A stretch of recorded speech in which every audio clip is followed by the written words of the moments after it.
वचन में अध्ययन करना है। आज है दूसरा थिस्सलुनीका। दूसरा थिस्सलुनीका जो है 3 अध्याय हैं बाइबल में। दूसरा थिस्सलुनीका का 3 अध्याय हैं, 47 आयतें हैं। 3 अध्याय 47 आयतें। पौलुस ने जब प्रचार किया था थिस्सलुनीका में, वो कलीसिया बना, उस समय स्थापित हुआ। और कलीसिया जो है बहुत नई कलीसिया था। यूनानी भी थे, यहूदी लोग भी था। बहुत ही नई कलीसिया होने के कारण उन वचन मालूम नहीं थे उनको। उसी समय में उन पर बहुत भारी तरीका का सताए जाना, परसिक्यूशन होना शुरू हुआ। सताए जाने के कारण कलीसिया हिल गया था और साथ साथ में कलीसिया कंफ्यूज था। यीशु मसीह की दूसरी अहमद का, वापस आने का, दूसरी सेकंड कमिंग का कंफ्यूज था। तो पौलुस ने इनको इनकरेज कर रहा था और बता रहा था उनका रिवॉर्ड, उनका इनाम यीशु मसीह आने से कितनी महान है, कितनी बड़ा इनाम मिलने वाला है। और तीसरी अध्याय में इनको ये बता रहा था कोई भी बेकार नहीं रहना। पौलुस कहता है हम बेकार खाना नहीं खाया, हमने मेहनत करके खाना खाया। यहाँ क्या है, पौलुस लोग जब भी जाता था प्रचार करने के लिए, वो उस शहर में एक नौकरी ढूंढ लेते थे और टेम्पररी नौकरी करके, मजदूर, डेली वेजेस के मजदूरी काम करके पौलुस ने प्रचार भी करते थे। इसके मानी पौलुस अपना आमदनी का खाना खाता था। आज का डेट में हमें प्रचार के लिए बुलाता है तो लोग हमें गिफ्ट देता है, प्रचार के लिए हमें इनाम देता है, हमें किराया भी मिलता है। पौलुस के समय में ना किराया मिलते थे ना गिफ्ट मिलता था। उन्होंने अपने मेहनत करके उस शहर में जाएंगे, वो टेंट सिलाता था, वो डेली वेजेस का काम है। आज काम करेगा तो आप पैसा मिलेगा आज को। तो पौलुस भी डेली वेजेस काम करके अपनी पेट पालता था, साथ साथ प्रचार करता था।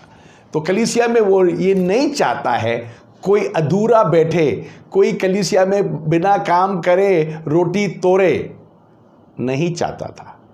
इसीलिए उसने यहाँ तीसरा अध्याय में बोला no one should remain idle. हम आपके साथ हम देखेंगे पहला अध्याय जो है, पहला अध्याय में हम आपके साथ देखता है 1 आयत और 2 आयत, वो ग्रीटिंग्स का चलता है शुरू। तो पढ़ेंगे 1 और 2 पढ़ लो, ग्रीटिंग्स कर लो। पौलुस सिलवानुस और तिमोथियुस की ओर से थिस्सलुनीकियों की कलीसिया के नाम, जो हमारे पिता परमेश्वर प्रभु यीशु मसीह के नाम में है। हमारे पिता परमेश्वर प्रभु यीशु मसीह में तुम्हें अनुग्रह और शांति मिलती रहे। ये शांति देता है। शांति के मानी है शालोम। तुम्हारे साथ परमेश्वर की शांति हो, कि इब्रानी भाषा में इसको शालोम कहता है। तो यहाँ पौलुस ने शुरू किया शालोम से। इसके बाद 1 अध्याय के 3 आयत से 12 आयत में हम देखते हैं पौलुस थिस्सलुनीका के कलीसिया को उत्साह दे रहा है। उत्साह देने में 5 आयत से 7 आयत हम पढ़ेंगे। उत्साह देने में क्या बोलता है वो?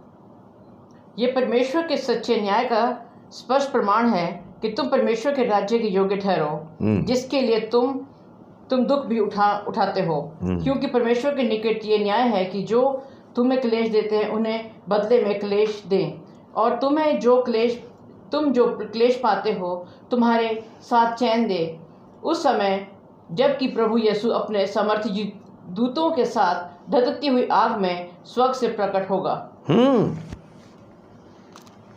अपने महान दूतों के साथ स्वर्ग से प्रकट होगा, दुनिया में आग होगा उस समय, यहां आग जलते होंगे। और परमेश्वर का वचन कहता है जब प्रकट होगा, जो तुम्हें सताते हैं वो लोगों को सताया जाएंगे, और तुम्हें जो सताया हुआ है उनको चैन मिलेगा। हालेलुया। इसके मानी है पौलुस उनको उत्साह दे रहा है, तुम्हारा जुल्म सहना सुसमाचार के लिए, सुसमाचार के कारण उसके लिए जुल्म सहना नुकसान में नहीं ठहरेगा, ये बताना चाहते थे। इसके साथ साथ में वो बताता था, और सहने का टाइम में वफादार प्रभु के साथ रहना भी ज़रूरत है। ये 7 आयत में हमने पढ़ा। अभी हम पौलुस और बता रहा है,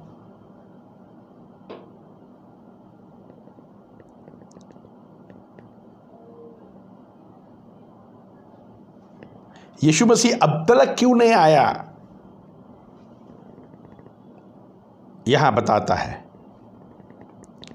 अभी जब आएंगे, यीशु मसीह जब आएंगे, तो वो जो आपको सताता है उनकी ऊपर दंड लाएंगे, और जो लोग सुसमाचार को कबूल नहीं किया वो लोग सब अपनी जीवन में नाश होंगे। अब हम आपके साथ एक अध्याय में 8 आयत पढ़ना चाहें। और जो परमेश्वर को नहीं पहचानते और हमारे प्रभु यीशु के सुसमाचार को नहीं मानते, उनसे पलटा लेगा। हाँ, 9 भी 10 भी पढ़ लीजिए। वे प्रभु के सामने से और उसकी शक्ति के तेज से दूर होकर अनंत विनाश का दंड पाएंगे। ये उस दिन होगा जब वो अपने पवित्र लोगों में महिमा पाने और सब विश्वास करने वालों में आश्चर्य का कारण होने को आएगा, क्योंकि तुमने हमारी गवाही की प्रतीति की। गवाही की प्रतीति की। रसूलों के प्रचार को आपने सुना, रसूलों के प्रचार पर आपने गौर किया, और रसूलों के प्रचार के कारण आपका जीवन बदला, तो आप नाश नहीं होंगे।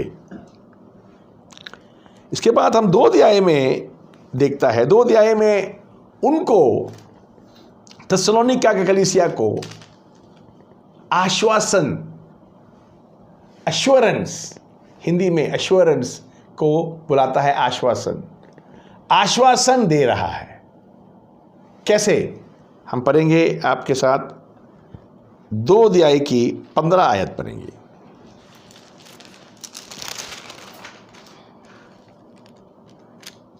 इसलिए हे भाइयों, स्थिर रहो। स्थिर रहो, यह आश्वासन देने का टाइम कहता है, स्थिर रहो। हाँ जी, आगे। और जो बातें तुमने क्या वचन क्या पत्री के द्वारा हमसे सीखी हैं, उन्हें थामे रहो। मुंह से सीखी है या पत्री के द्वारा सीखी है, उनमें बने रहो, उनमें थामे रहो, पौलुस कह रहा है। ये मुसीबत का दिनों में आदमी हिल जाता है। कोरोना की अभी जो हालात है उसमें भी बहुत लोग हिल गया था,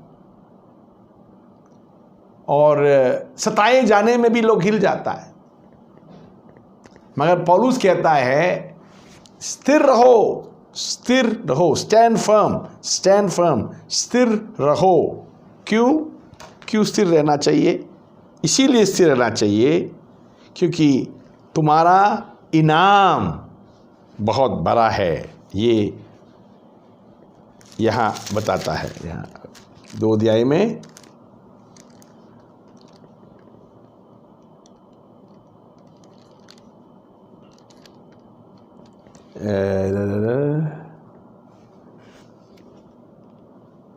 यहाँ हम देखना चाहेंगे आपके साथ 5 आयत। क्या तुम्हें स्मरण नहीं कि जब मैं तुम्हारे यहाँ था तो तुमसे ये बातें कहा करता था? क्या बातें कहता था? हम पढ़ेंगे 2 आयत। कि किसी आत्मा या वचन या पत्री के द्वारा जो कि मानो हमारी ओर से हो, ये समझकर कि प्रभु का दिन आ पहुंचा है, तुम्हारा मन अचानक अस्थिर ना हो जाए और ना तुम घबराओ। हाँ, ना घबराओ, ना अस्थिर, स्थिर रहना, अस्थिर ना होना। क्यों? क्योंकि यहाँ 2 अध्याय में पौलुस उनको बताना चाहता है।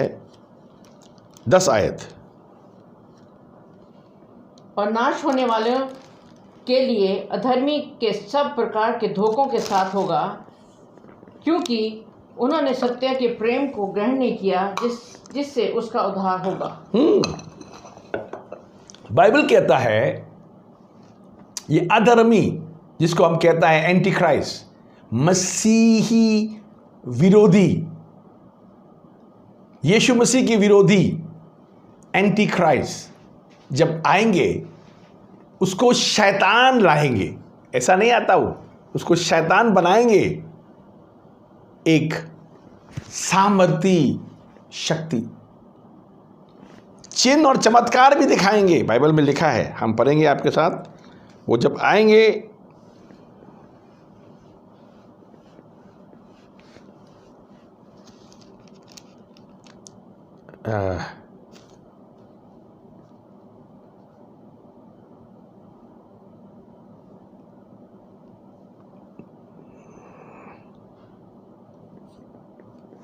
आठ आयत।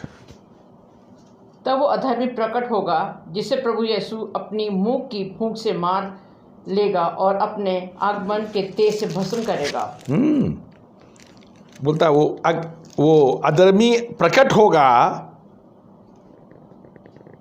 जिसे प्रभु यीशु मसीह अपने मुंह की फूंक से मार देगा और अपने आगमन के तेज से भस्म करेगा। आगमन की तेज से भस्म करेगा। क्यों? 9 आयत पढ़िए। उस अधर्मी का आना शैतान के कार्य के अनुसार सब प्रकार की झूठी सामर्थ और चिन्ह और अद्भुत काम के होंगे। आज का समय जो मैं देखता हूं, आजकल की कलीसिया को देखता हूं, तो मैं सचमुच कहता हूं, मेरा दिल बहुत घबराता है। सचमुच कहता हूं, क्योंकि आजकल की कलीसिया क्या कर रहा है? हर टाइम प्रार्थना करवा रहा है और प्रार्थना कबूल होता है तो गवाही दे रहा है। बस यही कलीसिया में यही चीज़, 2 चीज़ देखता है, प्रार्थना कराना और गवाही देना, प्रार्थना कराना और गवाही देना। और प्रचारक का भी प्रचार चिन्ह और चमत्कार, चिन्ह और चमत्कार। आपको मालूम है, लोगों को आदत बन रहा है चिन्ह चमत्कार के लिए। यीशु मसीह के पास भी चिन्ह और चमत्कार के लिए आ रहा है और शैतान भी वही चीज उनको देने वाला है, चिन्ह और चमत्कार। जब शैतान एंटी क्राइस्ट को लाएंगे, वो भी चिन्ह और चमत्कार करेंगे, बड़ा बड़ा चिन्ह, बड़ा बड़ा चमत्कार करेंगे। हम सबको यीशु मसीह से फेर कर अपनी तरफ खींचने के लिए शैतान भी चिन्ह और चमत्कार करेंगे। आज की कलीसिया ऐसा लग रहा है, तैयार हो रहा है ये कलीसिया प्रभु यीशु मसीह के पास जाने के लिए नहीं, एंटी क्राइस्ट के पास जाने के लिए। क्योंकि ये भी चिन्ह और चमत्कार में, वचन में आ जाइए, चिन्ह और चमत्कार अपना आप होगा। आप लोग वचन में आ जाइए। बाइबल कहता है तुम सच्चाई को जानोगे, सच्चाई तुम्हें स्वतंत्र करेगा। मगर लोग चिन्ह और चमत्कार की तरफ दौड़ रहा है, और चिन्ह और चमत्कार जो है आपको कहाँ तक ले जाएगा ना मुझे मालूम है ना आपको मालूम है। 10 आयत। और नाश होने वालों के लिए अधर्म के सब प्रकार के धोखे के साथ होगा, क्योंकि उन्होंने सत्य के प्रेम को ग्रहण नहीं किया जिससे उसका उद्धार होता। हाँ, सत्य की प्रेम सुसमाचार में है, और चिन्ह और चमत्कार देने के लिए शैतान ला रहा है, वो भी नकली चिन्ह और चमत्कार। 11 आयत।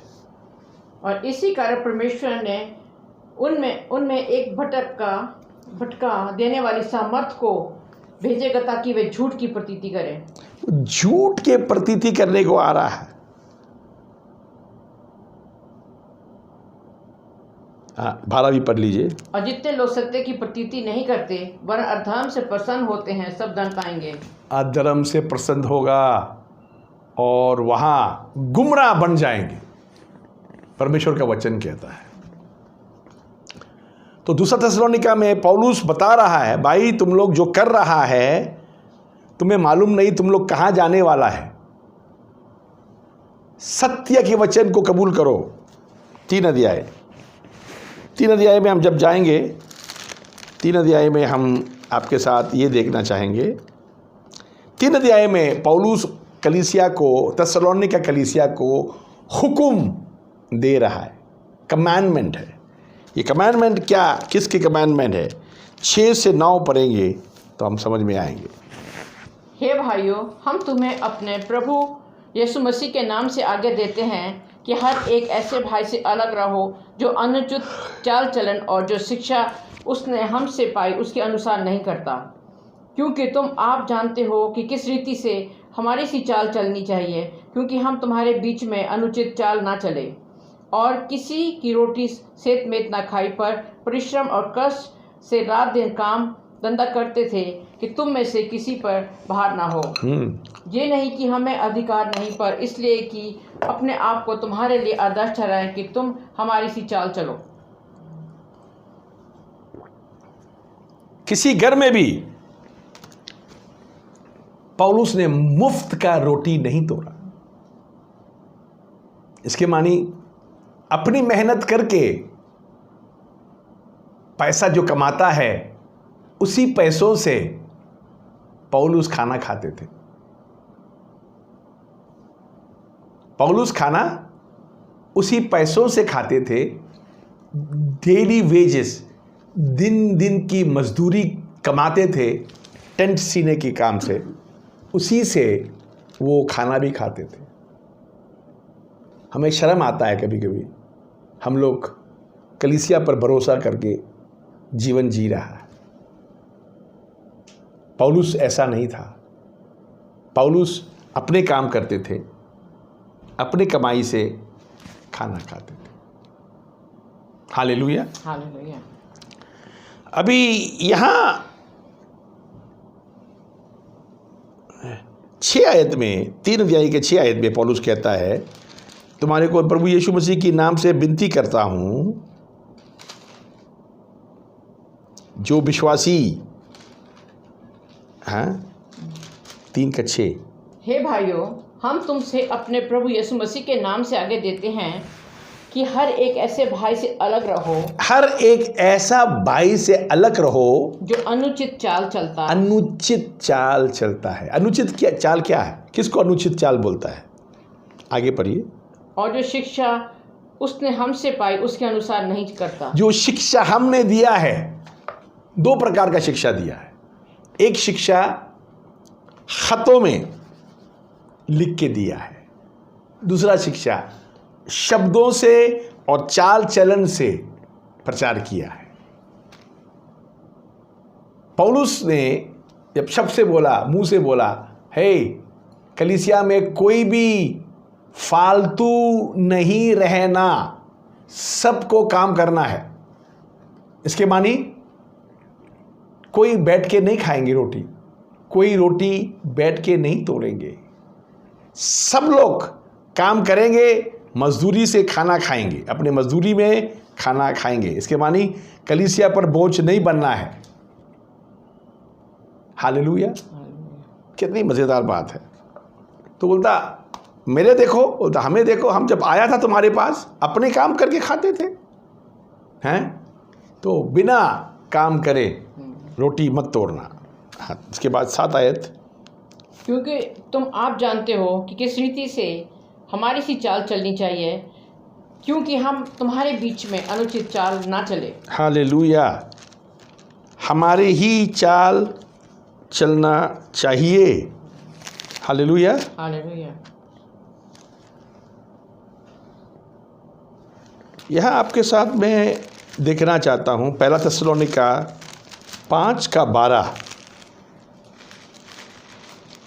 पहला थिस्सलुनीका 5 अध्याय की 12 आयत। और हे भाइयों, हम तुमसे विनती करते हैं कि जो तुम में परिश्रम करते हैं और प्रभु में तुम्हारे अगुए हैं और तुम्हें शिक्षा देते हैं, उन्हें मानो। मेहनत करते हैं और शिक्षा देते हैं, उन्हें मानो। 13 भी पढ़िए। और उनके काम के कारण प्रेम के साथ उनको बहुत ही आदर के योग्य समझो, आपस में मेल मिलाप से रहो। मैं और मेरा पत्नी चाइना में था। चाइना की कलीसिया की उन्नति बहुत थे, तो हम लोगों ने पूछा उनकी पास्टर्स को कितना तनख्वाह कलीसिया देता है। चाइना का पास्टर्स को कितना कलीसिया ने सपोर्ट देता है। तो मुझे शर्म हो गया, क्योंकि किसी पास्टर को तनख्वाह नहीं मिलता है। अपनी मेहनत करके खाता है और कलीसिया भी संभालता है। बड़ा शर्मिंदा हुआ उनके मेहनत को देके। चाइना में प्रचारक पकड़ा जाता है बिना लाइसेंस की, बिना इजाज़त की प्रचार करते हुए पकड़ा जाता है, 11 साल जेल जाता है। 11 साल।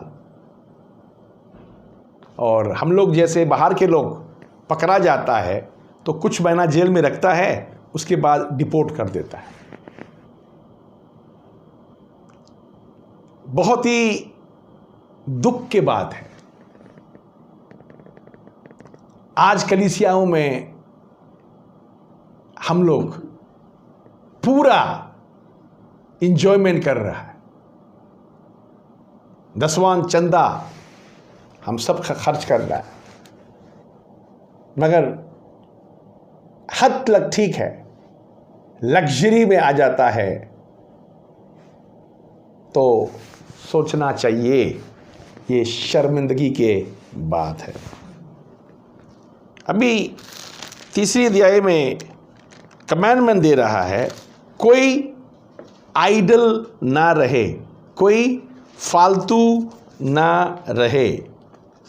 आपको कलीसिया नहीं पालेंगे, आप अपने आप को पालिए। यहाँ पौलुस कहता है मेरे लिए प्रार्थना करो। उसने यहाँ भी बोला हमारे लिए भी प्रार्थना करो।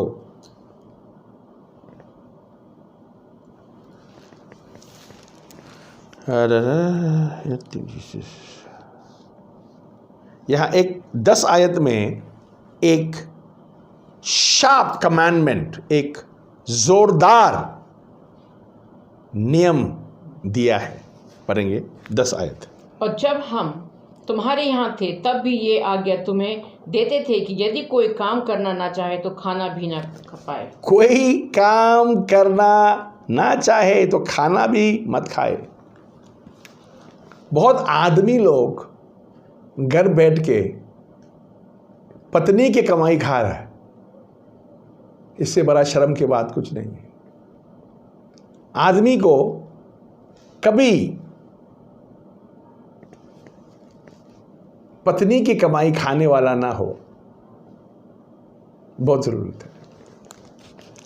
इसके बाद में हम आपके साथ 3 अध्याय में, 2 थिस्सलुनीका 3 अध्याय में देखेंगे।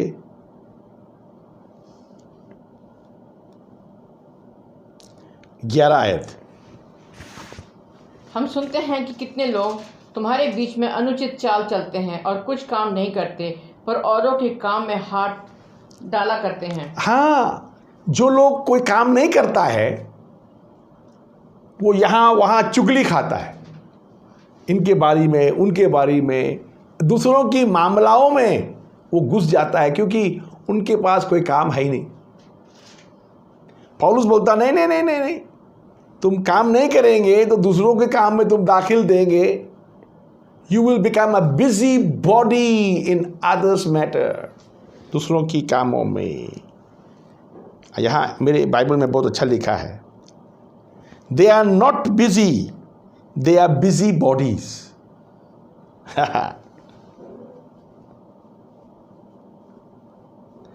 तो 12 आयत कहता है ऐसे लोगों के लिए, ऐसे लोगों को हम प्रभु यीशु मसीह में आगे देते और समझाते हैं कि चुपचाप काम करके अपनी ही रोटी खाया करें। चुपचाप काम करें, बकबक करके नहीं, चुपचाप काम करके अपनी रोटी खाए।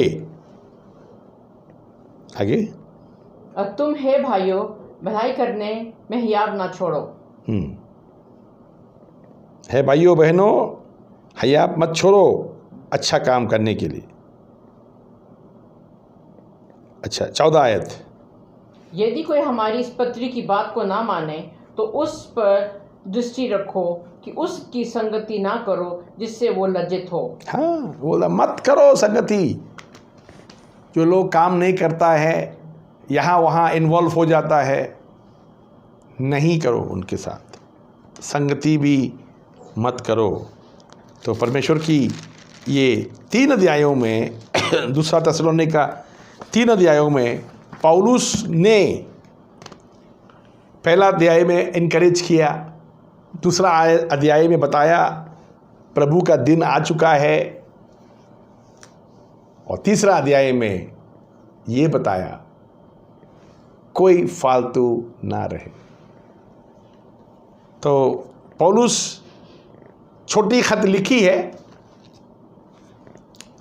अब थिस्सलुनीका का कलीसिया आपको मालूम है उनकी हालत क्या था। नई कलीसिया थे, सताए जा रहे थे, दुख तकलीफ में था। उस समय कोई लोग बहाना करके कलीसिया में मुफ्त के रोटी तोड़ते थे। बाइबल नहीं मानते। बाइबल कहता है सबको मेहनत करना है। हालेलुया। और प्रभु का वचन हमारे दरमियान जो देता है वो महान वचन है, उसे पढ़ना है आपको,